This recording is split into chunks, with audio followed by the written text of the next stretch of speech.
This episode is brought to you by Nespresso Virtuo Coffee Machines. Ready to enjoy the bold flavors of barista-quality Nespresso iced coffee at home?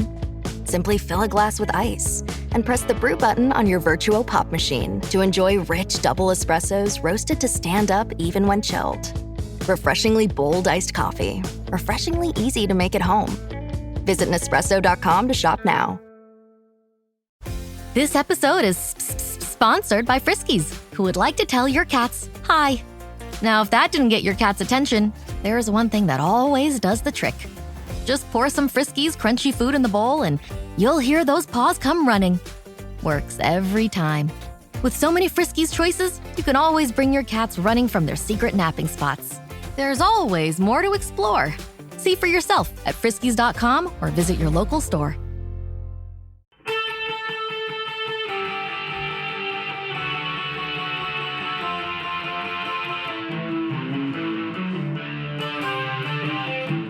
This is the Daily Blast from the New Republic, produced and presented by the DSR Network. I'm your host, Greg Sargent.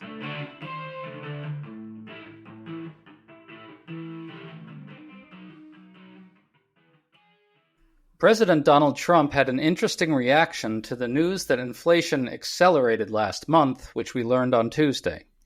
In a convoluted chain of reasoning, he said that in fact consumer prices are low, in effect denying that the inflation news mattered, and as a result, the Federal Reserve should cut interest rates. He unleashed a long, angry, bitter rant to this effect to reporters. This comes as Trump's own pollster put out a startling memo warning that House Republicans are in real trouble in the midterm elections and that people's economic precarity is a key reason why. All signs are that the economic news will get worse, yet Trump and Republicans seem utterly unconcerned about the politics. We're trying to unravel all this with economist Catherine Edwards, who's one of the better decoders of Trumponomics out there today. Thanks for coming on, Catherine. Thanks for having me back.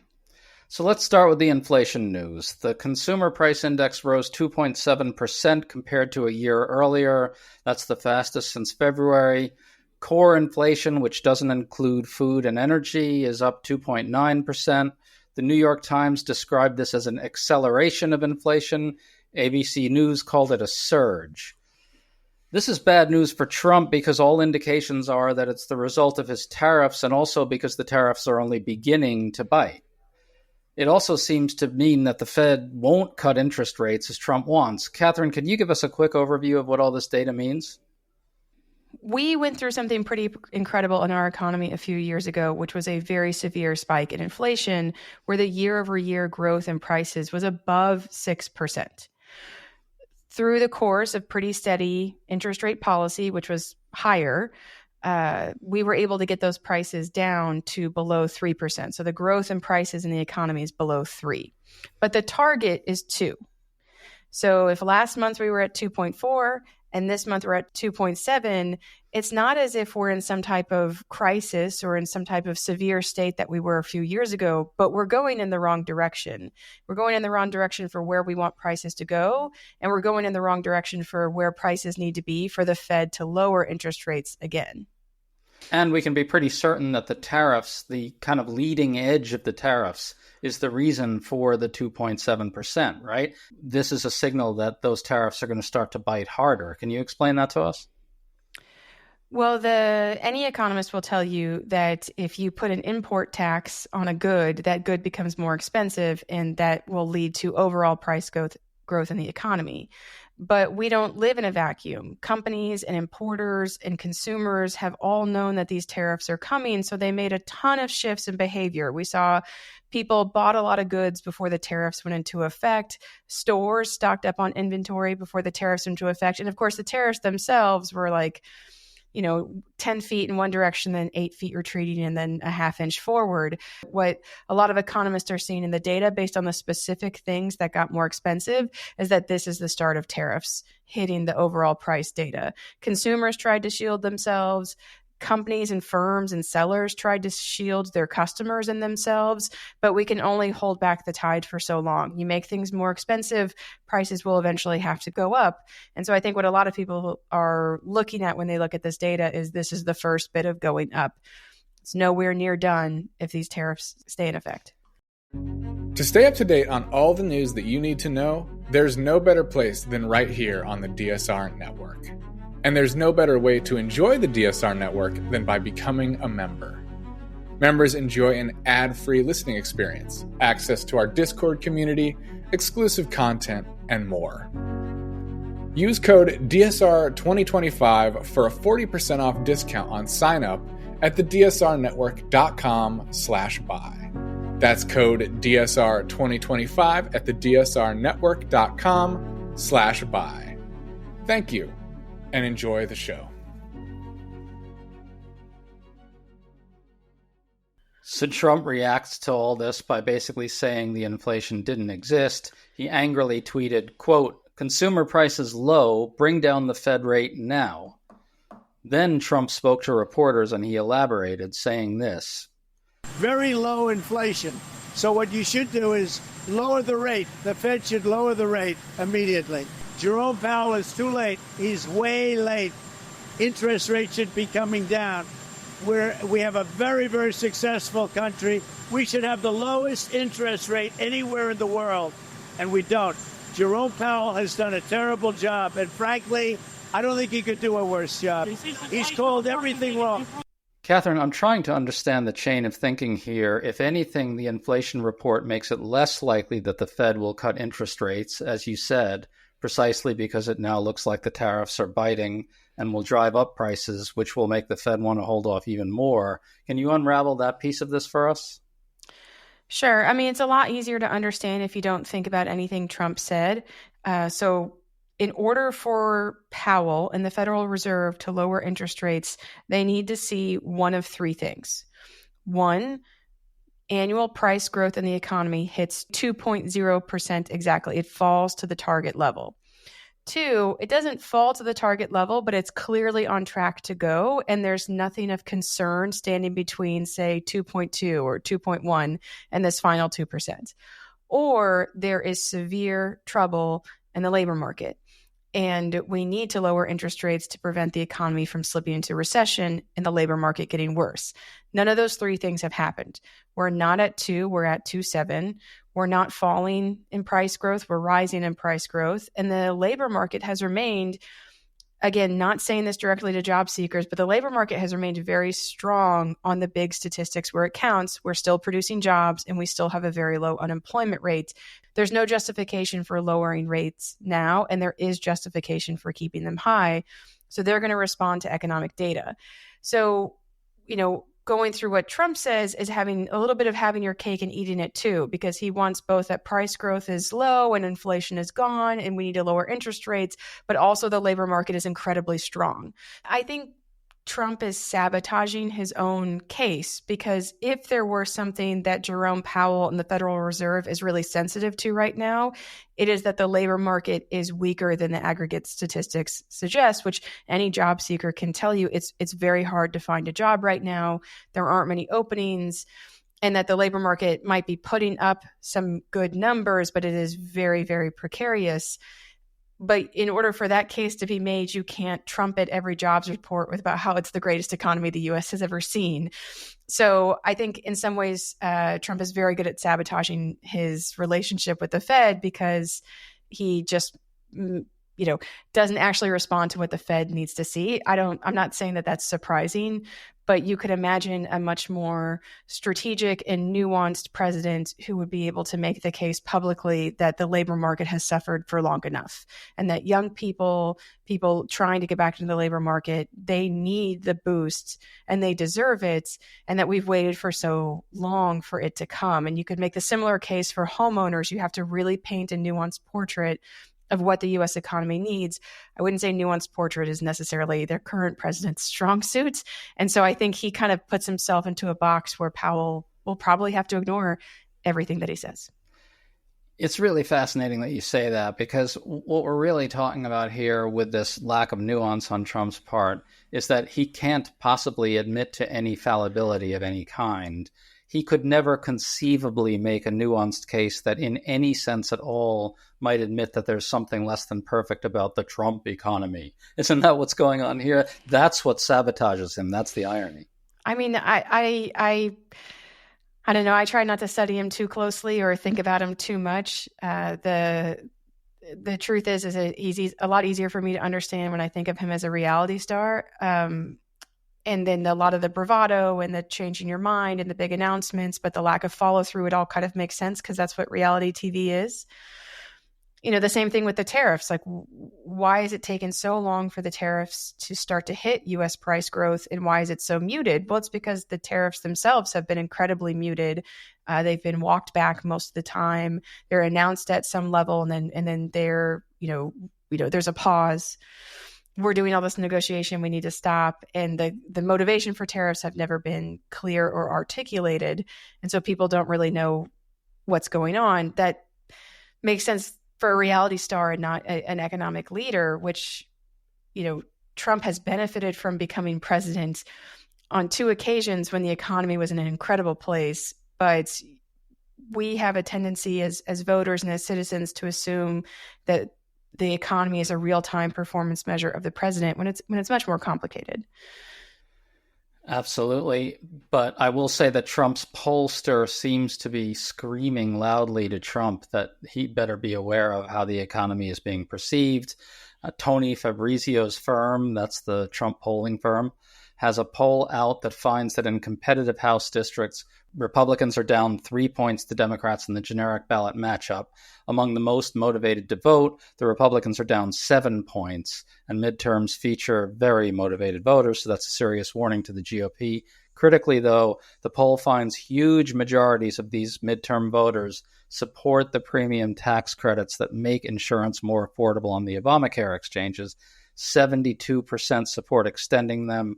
That includes well over 60% of swing voters. That strikes me as a warning about economic precarity at its core. Can you talk about that a little bit? I think we could have had this exact same conversation back in November, that, this country elected someone who has never articulated a policy that will help basic economic issues that families face.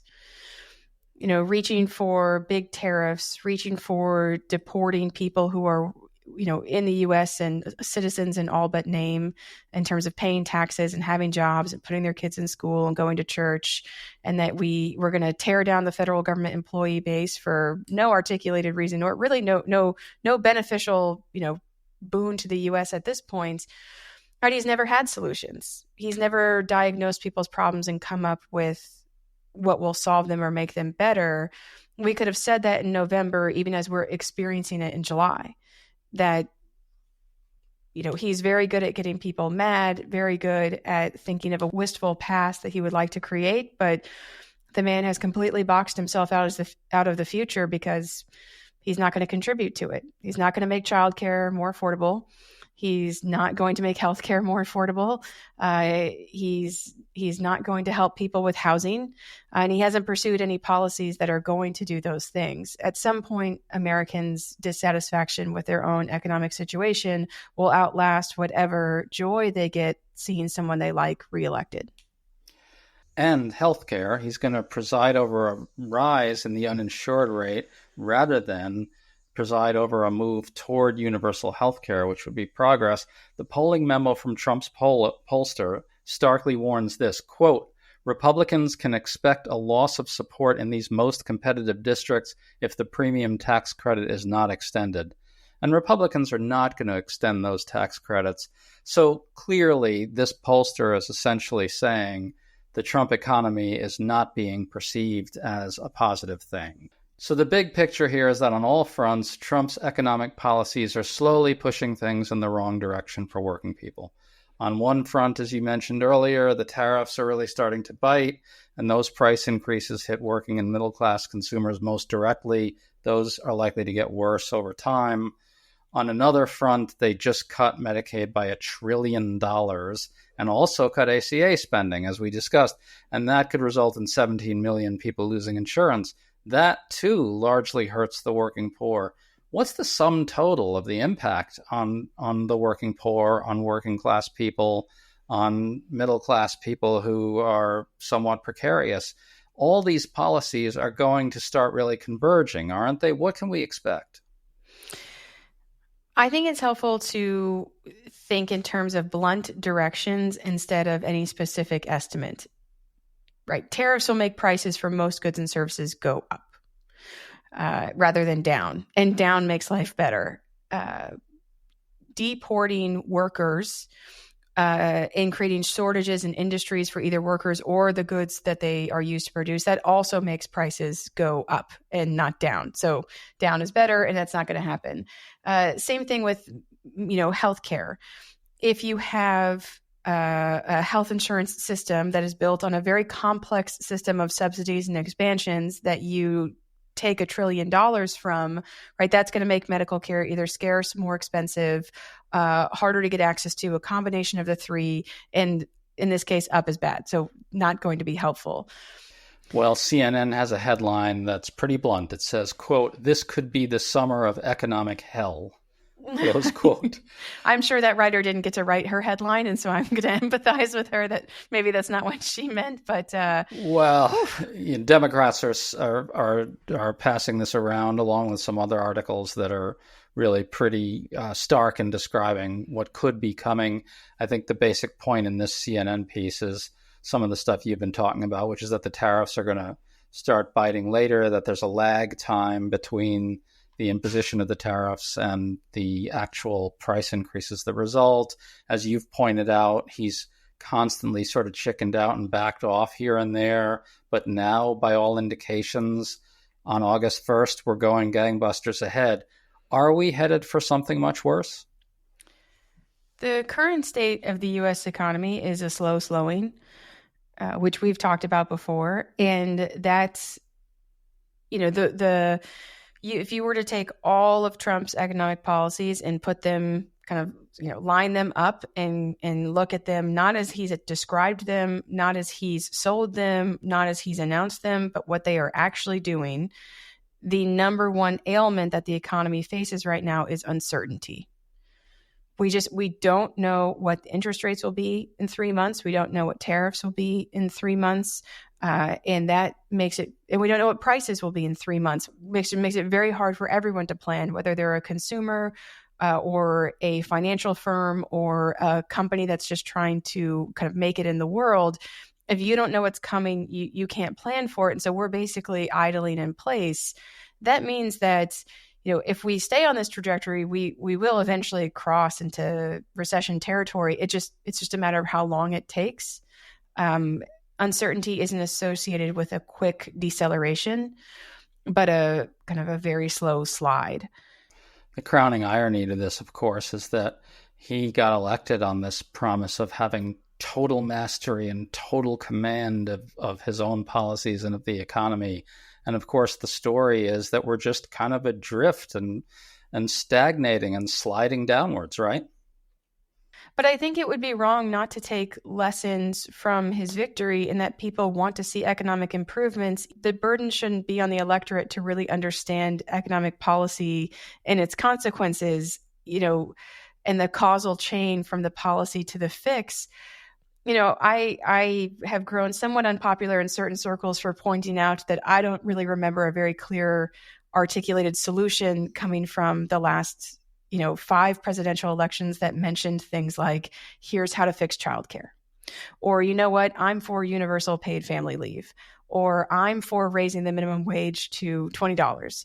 Or I would like to have every worker in the United States have a paid sick day. And every kid at a public school has a free lunch, because these are things that we know help families, help children, help economies, and make things more affordable and give economic opportunity to people. It's not as if the contrast to Trump was an articulation of incredibly progressive and great policies that people rejected. They rejected, what was, I thought, basically a set of talking points, that have been iterated over many election cycles that didn't include a single bold action. We've never had a presidential candidate say childcare should be universal and free. We've never had a presidential candidate say every worker deserves a paid sick day and it's going to be a priority. So I know that it's easy to fall into this kind of cycle of he's a liar and they fell for it. But I do think that he didn't really face a deep alternative of like a bright, shining, here's the policy, like here's the world that you're turning down, right? I don't think people got that sense, and I'm not saying that to try and blame people or parties. I think I hate that discussion of like, and now let's talk about whose fault it really is. I think it's just the lesson is people like simple articulation of bold policies, especially when their economic lives are fraught. Right? At least he was swinging for the fences, and that's what they wanted because that's what they felt like their economic situation deserved. So, I mean, we should swing harder because our policies are better and that they have evidence behind them and they absolutely make a difference. I think there's an appeal to someone who is willing to both swing and fight, but then, let's make sure there's really good data and evidence behind the policies. It's always a little inspiring and sad for me that people are shocked to learn that hungry kids don't do as well on tests all the way through the SAT, and we know how to fix it and we don't do anything about it. And the key to moving forward from where we are now is not just batting down the ridiculousness that's going to come out of this administration, which is only going to get worse as the economy continues to decline, but is to provide the alternative. Well, maybe what ties this all together is that Trump's victory in 2024, the lesson of that is swing big and bold, and that Democrats now have their opportunity to swing big and bold themselves in these midterms because the public is clearly turning against Trump. Folks, if you enjoyed that discussion, make sure to check out Catherine Edwards' podcast, Optimist Economy. Catherine, really great to have you on again. Thanks so much. Yeah, thank you again for having me back.